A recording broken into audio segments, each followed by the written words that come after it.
Olá pessoal, eu sou Tamires Lima Costa, graduanda do curso de Licenciatura em Ciências Biológicas pela Universidade Federal do Piauí, Polo de Canto do Buriti, e dando continuidade às atividades da disciplina de estágio supervisionado 3, hoje irei ministrar essa aula para os alunos do segundo ano do ensino médio. Então nessa aula a gente vai falar sobre os grupos das briófitas e pteridófitas. De início, vamos relembrar algumas características das plantas. Então, as plantas, elas são organismos eucariontes, pluricelulares, autotróficos fotossintéticos, ou seja, produz seu próprio alimento por meio da fotossíntese, possui parede celular rígida com celulose e cloroplastos com clorofila A e B e outros pigmentos que absorvem a energia luminosa, né? Essa energia que a planta vai utilizar para fazer a fotossíntese. Então, adaptações à vida terrestre. Então, as plantas, elas descendem das algas verdes. Então, para habitar o ambiente terrestre, então, as plantas teve que passar por modificações. Então, observando uma planta e um animal, o corpo deles estão organizados totalmente diferente, né? O animal, ele possui musculatura, possui sistema nervoso, né, para coordenar, né, esses movimentos. As plantas não. As plantas, elas estão mais adaptadas ao modo autotrófico de vida. Então, no ambiente terrestre, há mais luz do que na água. Então, como as plantas, elas necessitam da luz para fazer a fotossíntese, então essa característica favoreceu muito. A concentração de gás carbônico e oxigênio, né, que são gases necessários para a fotossíntese e para a respiração, é maior no ar que na água. A água, ela absorve, né, pouco desses gases. Então, termina aqui reduzindo um pouco para as plantas. O surgimento de tecidos de sustentação e de proteção contra a desidratação, uma vez que as plantas, elas estão expostas a ventos, a chuvas e também a desidratação. Na reprodução, a produção de esporos com paredes resistentes à desidratação e o desenvolvimento inicial do embrião em estruturas protegidas são características que permitiram a dispersão das plantas por todo o planeta. Então aqui a gente tem uma árvore filogenética, né, que a gente vai ver as características evolutivas desde as primeiras das plantas primitivas até as mais recentes.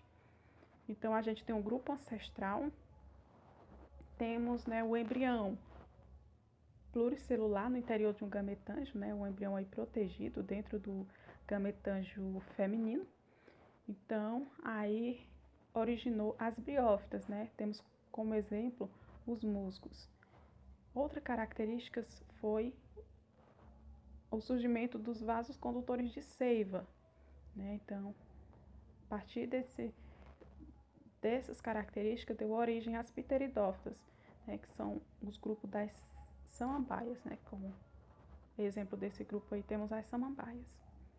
Depois, o surgimento da semente, que deu origem ao grupo das gimnospermas. Como exemplo, temos os pinheiros. E, por fim, o fruto, né, que são as angiospermas, né? Temos como exemplos a laranjeira. Então, as briófitas e as pteridófitas, elas também são chamadas de criptógamas. Ou seja, elas não possuem a estrutura, né? A estrutura reprodutiva delas é escondida, não é visível. Então, todas essas plantas, desde briófitas, as mais primitivas, até as angiospermas, elas são embriófitas. Todas elas possuem essa característica de ter o embrião protegido, né? O embrião dela ser fecundado, né? Ocorrer a fecundação, né? O embrião está está no interior do gametângio, né, feminino. Então, todas são embriófitas. As pteridófitas, até as angiospermas, elas são traqueófitas, elas são plantas vasculares. As gimnospermas e as angiospermas, elas são espermatófitas ou fanerógamas. Elas são plantas com sementes e elas também, já nesses grupos de plantas, né, nas fanerógamas, a estrutura reprodutora delas já são visíveis. Então vamos dar início a falar sobre as briófitas. Como principal representante, temos os musgos. Então esse grupo foi o primeiro a colonizar o ambiente terrestre. São plantas avasculares, ou seja, não possui os vasos condutores de seiva, o xilema e o floema. E devido a isso, são plantas de pequeno porte, elas atingem poucos centímetros no tamanho. Então elas apresentam rizóide, cauloide e filóide. Então são estruturas que a gente, olhando assim, lembra da raiz, caule e folhas, só que não são. Então essas plantas, elas são comuns em locais úmidos e sombreados, e a fase duradoura, a fase dominante nessas plantas é o gametófito, que é essa fase que a gente pode observar na plantinha aí do lado, nesse musgo, essa parte onde fica a rizóide, cauloide e filóide. Então, aqui temos algumas classificações, os representantes. Então, temos os musgos, Os musgos são geralmente encontrados, a gente pode ver em áreas úmidas, aí essas pedras, que ficam próximas a locais com água, também tronco de árvores. E as hepáticas, As hepáticas lembram células do fígado, daí a origem do nome. Então, os gametândios é o órgão que ele dá origem aos gametas, Então, o anterídeo é onde vai produzir o anterozóide, que é o gameta masculino da planta. E no arquegônio é onde vai ficar a osfera, que é o gameta feminino. Então aqui a gente tem um ciclo de reprodução de uma briófita. Então aqui a gente tem como representação o ciclo de reprodução de um musgo. Então a gente tem os gametófitos separados, o feminino e o masculino. Então esse gametófito aí é a fase mais duradoura, então é a fase haploide. Então o gametófito, a fase da produção dos gametas. Então nas briófitas essa fase é a mais duradoura, é a maior, assim dizemos. Então aí na ponta dos gametófitos é que vai ficar o anterídeo e o arquegônio, que é onde está localizado os gametas. E aí, para que ocorra a fecundação, essas plantas elas necessitam de água. A gente pode observar aí o anterozóide, o gameta reprodutor masculino, ele é flagelado, então ele nada, ele precisa da água até chegar na nosfera o gameta feminino. Então, uma gota d'água vai bater no anterídeo, quando os anterozóides são lançados na osfera, na outra parte feminina da planta. Então lá eles vão nadar até a osfera, o gameta feminino, e vai fecundar. Então o zigoto vai sofrer mitose, vai formar um embrião. Esse embrião ele vai estar protegido, vai continuar protegido no arquegônio, na parte feminina da planta. Ou seja, essa parte, quando for para a fase diploide, o esporófito, então vai crescer a parte feminina da planta. Então, esse esporófito, como eu já falei, é diploide. Então, ele vai continuar sofrendo mitose, mas vai se desenvolver. E a gente pode ver aí no lado, nessa imagem, que temos o esporófito, a fase diploide da planta, que ela é sustentada pelo esse haste aí, do gametófito. Então, dentro não, na ponta aí, nessa regiãozinha, tem uma cápsula, tem os esporângios. O esporângio é o local onde vai produzir os esporos, que é responsável pela reprodução assexuada da planta. Então, lá por meiose, vai reduzir esses organismos, essas células, que são o diploide, vai reduzir a metade, do número de células, vai se formar as células N, vai ser haploide. Então, o vento, elas vão ser dispersadas, o esporanjo aí, ele vai, ele vai secar, vai se abrir e os esporos vão ser levados pelo vento, então vão germinar longe dali. Essa parte aí do, do esporófito, né? Logo quando termina a germinação, ele vai desaparecer, né? Ele vai desaparecer, vai ficar só a fase gametófita, que os esporos vai cair no lugar adaptado, né, para eles.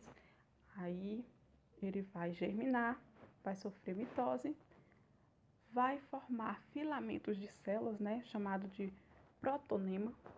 Esse protonema ele vai enraizar, né, vai começar a crescer o rizóide, cauloide. Então, vai continuar o processo de mitose, né, de desenvolvimento, e temos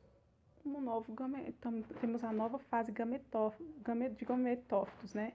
Vai ficar essa planta haploide, igual estava no início. Então, aí temos o final desse ciclo.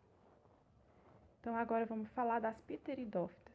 As pteridófitas, elas são as primeiras plantas vasculares, ou seja, elas são as primeiras plantas a ter os vasos condutores de seiva, que é o xilema e o floema. Então, algumas são epífitas, né? São encontradas em arbustos, outras são aquáticas, né? Essas plantas ela possuem maior eficiência de transporte de nutrientes e formam tecidos resistentes para melhor sustentação, né? Uma característica bem importante com o surgimento dos vasos. Também, com o surgimento dos vasos, essas plantas possuem órgãos verdadeiros, que é raiz, caule e folhas. As folhas estão divididas em folíolos, o caule é subterrâneo ou está rente ao solo, como observado na imagem, ele cresce horizontalmente, então lembra muito uma raiz, ele também é chamado de rizóide devido a isso. E já nas pteridófitas, a fase duradoura é o esporófito, né? A fase diploide, ao contrário das briófitas. Então, a gente tem como representantes as samambaias, as avencas, as salvinhas e cavalinhas. E aqui a gente tem o ciclo de reprodução, né, de uma pteridófita. Então, a gente usou lá um musgo e aqui nas pteridófitas a gente vai usar o ciclo de vida de uma samambaia. Então, a gente está vendo aí. Então, a gente pode observar as raízes, né? Tem o caule, né, o rizoma, ele cresce horizontal, né, parecido com raiz. Temos báculo, que são as folhas jovens das samambaias, que geralmente elas são enroladas. E temos as folhas já adultas, né? Então, essa parte visível que a gente vê das samambaias é o esporófito, né? A fase duradoura. Na região inferior das folhas, né, tem esses pontinhos, tem vários pontinhos. Esses pontinhos, eles são chamados de soros. Então, neles vai estar os esporângios, que esses esporângios é que por meiose ele produz os esporos. Então, ele vai produzir os esporos, né? Então, lembrem que no início, né, da fase,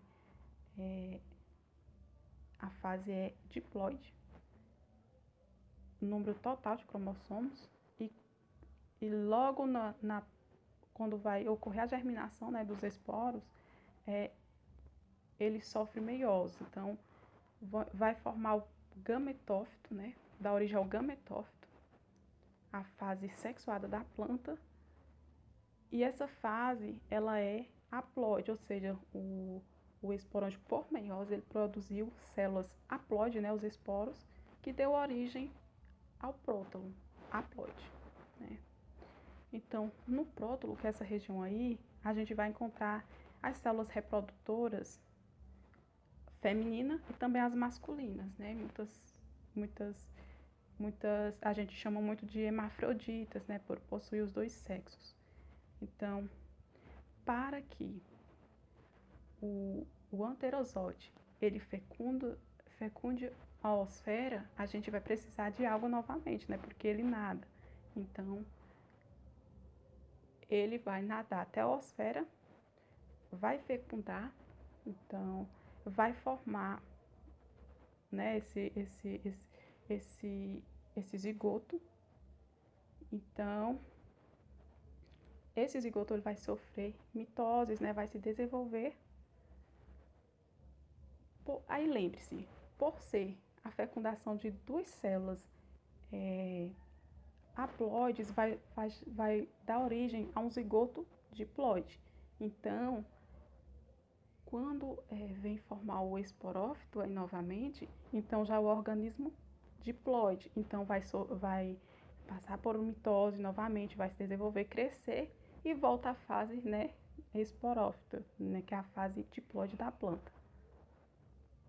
Lembre-se que a fase, né, os gametófitos formam os gametas e esporófito é a fase que forma os esporos.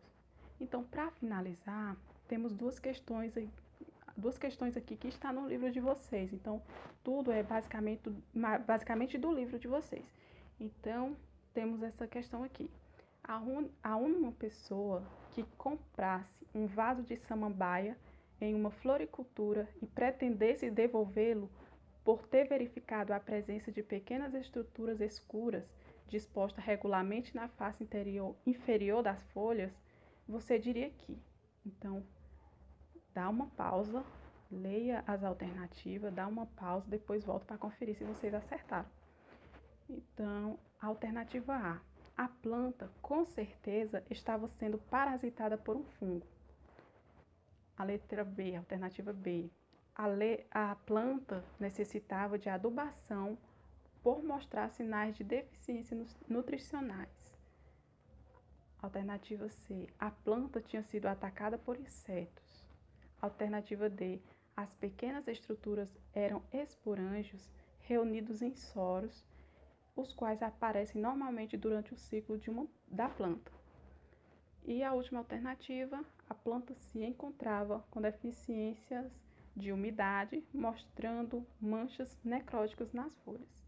Então, se você falou que a letra D, então está correta, né? Lembre do ciclo de reprodução das pteridófitas, das samambaias. E, por último, as algas e musgos possuem diversas características em comum. Uma característica comum a todos os tipos de algas e musgo é a inexistência de. Então, lembre que as algas são grupos, né, do qual descenderam as plantas terrestres, e os musgos são as plantas mais primitivas, né, que são as briófitas. Então, nutrição autotrófica, estrutura pluricelulares, vasos condutores de seiva, reprodução do tipo sexuada. Então, a inexistência de vasos condutores de seiva. Então, as briófitas e os musgos, as briófitas e as algas, elas não possuem vasos condutores de seiva, né? A partir das pteridófitas que possuem esses vasos, né? Então, aqui a gente tem a nossa referência. E era isso, e bons estudos.